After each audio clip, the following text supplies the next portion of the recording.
ஒரு பெரும் செல்வந்தர் ஒருவர் இருந்தார். அவர் ஊர் மக்கள் அனைவரையும் தன் வசதி வாய்ப்புகளால் அடக்கியாள நினைப்பார். ஆனால் அதே ஊரில் வசித்து வந்த ஒரு எளியவர் மிகவும் சுயமரியாதை மிக்கவர். யாரிடமும் எதையும் எதிர்பார்க்க மாட்டார். கையேந்தி நிற்க மாட்டார்.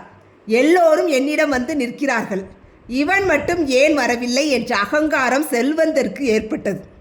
அவரை அவமானப்படுத்த நினைத்த செல்வந்தர், உங்களுக்கு ஒரு வேலை இருக்கிறது, என் தோட்டத்து வீட்டுக்கு வாருங்கள் என்று அழைத்தார். அங்கே அவருக்கு தரப்படும் காஃபியில் மிக கொடிய விஷத்தை கலந்து வைத்தார். அந்த நபர் தோட்டத்திற்கு சென்றார். செல்வந்தர் அவரிடம் மிகவும் நயமாக பேசி, இவ்வளவு தூரம் வந்திருக்கிறீர்கள், இந்த காஃபியை குடிங்கள் என்று நீட்டினார். அவர் அந்த பாத்திரத்தை கையில் எடுத்தார். ஆனால் அவருக்குள் ஏதோ ஒரு எண்ணம் ஓடியது. எதற்காக யாரிடம் எதையும் நாம் பெற வேண்டும் என்ற அவரது சுயமரியாதை உணர்வு அந்த வினாடி விழித்து கொண்டது. வேண்டாம் ஐயா, நான் யாரிடமும் எதையும் பெற்றுக்கொள்ளும் பழக்கம் இல்லாதவன், உங்கள் அன்பிற்கு நன்றி என்று கூறி அந்த பாத்திரத்தை அப்படியே மேஜையில் வைத்தார்.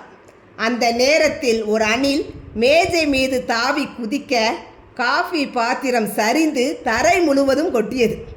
தரையில் இருந்த காஃபியை அங்கே இருந்த ஒரு கோழி கொத்தி பார்த்தது.